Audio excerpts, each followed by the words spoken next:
Pada bab 1, saya akan menjelaskan tentang istilah dan tata istilah dan juga istilah umum dan istilah khusus.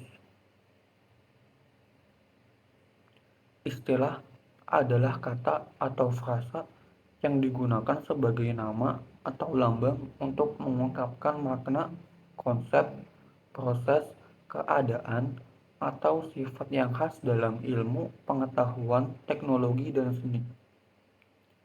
Kemudian tata istilah merupakan aturan dan prosedur pembentukan serta kumpulan istilah yang dihasilkan.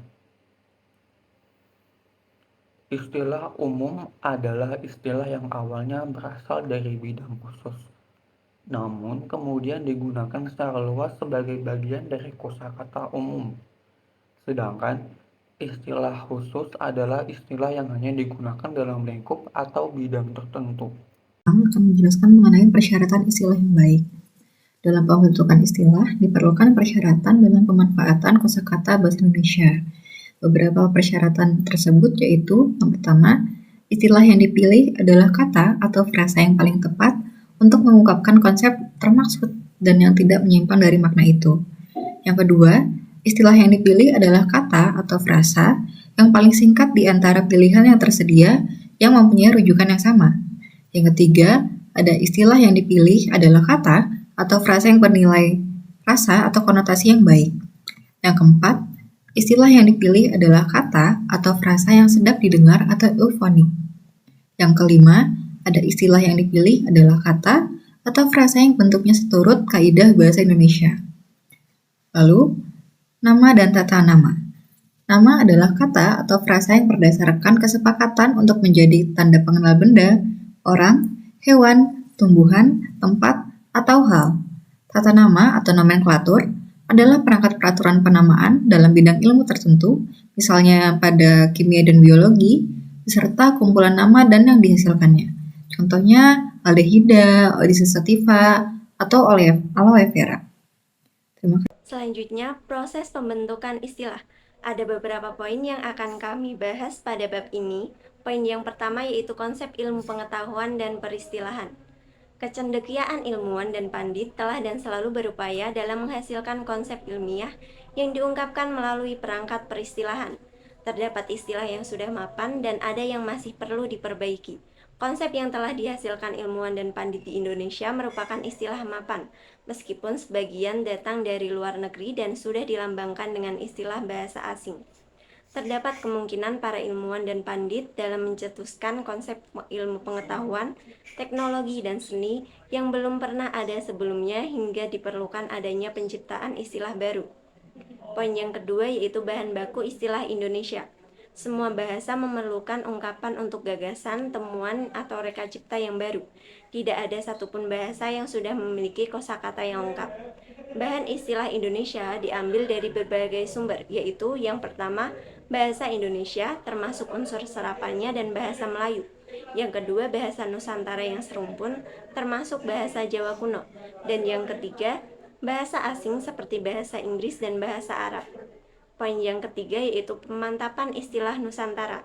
Istilah-istilah yang mengungkapkan konsep hasil dari galian para ilmuwan dan pandit Indonesia, antara lain Bhinneka Tunggal Ika, batik, Banjar, dan gunungan yang telah lama diterima secara luas sehingga dapat dimantapkan dan hasilnya dimodifikasi. Poin keempat yaitu pemadanan istilah. Istilah asing diterjemahkan ke dalam bahasa Indonesia melalui penerjemahan, penyerapan, atau kombinasi dari keduanya. Istilah bahasa Inggris lebih diutamakan karena sifatnya internasional dan lazim digunakan oleh para ahli di bidangnya. Penulisan istilah disesuaikan dengan ejaan berdasarkan aturan fonotaktik, yaitu hubungan urutan bunyi-bunyi yang diperbolehkan dalam bahasa Indonesia. Yang pertama ada penerjemahan. Penerjemahan ini terbagi menjadi dua. Yang pertama penerjemahan langsung. Penerjemahan dari bahasa asing yang bentuknya tidak selalu sama. Penerjemahan juga bisa dilakukan berdasarkan kesesuaian makna dan bentuk. Keuntungan dari menerjemahkan istilah asing ini adalah memperkaya kosakata dan meningkatkan kekayaan bahasa Indonesia. Pedoman menerjemahkan istilah asing. Yang pertama, tidak harus berasas satu kata terjemahkan dengan satu kata. Yang kedua, istilah asing dalam bentuk positif diterjemahkan dalam bentuk positif. Yang ketiga, kelas katanya dipertahankan. Dan yang keempat, pemaparkan kejamakan ditinggalkan. Kedua, ada penerjemahan dengan perekaan. Dalam pemadanan istilah asing, perlu dilakukan dengan menciptakan istilah baru. Contohnya istilah factoring. Sulit diterjemahkan atau diserap secara utuh, sehingga istilah anjak piutang sebagai padanan istilah factoring. Penyerapan istilah asing untuk menjadi istilah Indonesia dilakukan berdasarkan hal-hal berikut ini. Yang pertama yaitu istilah asing yang akan diserap meningkatkan ketersalinan bahasa asing dan bahasa Indonesia secara timbal balik, mengingat keperluan masa depannya. Yang kedua yaitu istilah asing yang akan diserap mempermudah pemahaman teks asing oleh pembaca Indonesia karena dikenal lebih dahulu. Yang ketiga, istilah asing yang akan diserap lebih ringkas jika dibandingkan dengan terjemahan Indonesianya. Yang keempat, istilah asing yang akan diserap mempermudah kesepakatan antar pakar jika padanan terjemahannya terlalu banyak sinonimnya. Yang kelima, istilah asing yang akan diserap lebih cocok dan tepat karena tidak mengandung konotasi buruk. Proses penyerapan istilah asing dengan mengutamakan bentuk visualnya dilakukan dengan cara yang berikut. Yang pertama, penyerapan dengan penyesuaian ejaan dan lafal. Yang kedua, penyerapan dengan penyesuaian ejaan tanpa penyesuaian lafal. Kemudian yang ketiga, penyerapan tanpa penyesuaian ejaan tetapi dengan penyesuaian lafal. Yang terakhir adalah penyerapan tanpa penyesuaian ejaan dan lafal. Penyerapan istilah asing tanpa penyesuaian ejaan dan lafal dilakukan jika ejaan dan lafal istilah asing itu tidak berubah dalam banyak bahasa modern. Istilah itu dicetak dengan huruf miring. Kemudian, penyerapan istilah asing tanpa penyesuaian ejaan dan lafal dilakukan jika istilah itu juga dipakai secara luas dalam kosakata umum. Istilah itu tidak bisa ditulis dengan huruf miring atau dicetak dengan huruf tegak. Penyerapan afiks dan bentuk terikat istilah asing. Penyesuaian ejaan prefiks dan bentuk terikat. Prefiks asing yang bersumber pada bahasa Indo-Eropa dapat dipertimbangkan pemakaiannya di dalam peristilahan Indonesia setelah disesuaikan ejaannya. Kedua, penyesuaian ejaan sufiks. Sufiks asing dalam bahasa Indonesia diserap sebagai bagian kata afiks yang utuh. Kata seperti standarisasi, implementasi, dan objektif diserap secara utuh di samping kata standar, implement, dan objek. Poin yang ketiga itu adalah gabungan penerjemahan dan penyerapan. Jadi istilah dalam bahasa Indonesia itu ada yang dipadankan dari istilah asing melalui proses penerjemahan dan penyerapan sekaligus.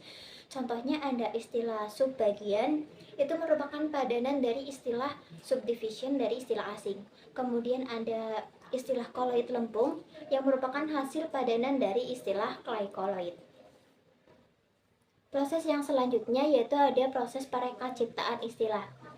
Kegiatan ilmuwan, budayawan, dan seniman yang bergerak di baris terdepan ilmu teknologi dan seni itu dapat mencetuskan konsep yang belum ada selama ini.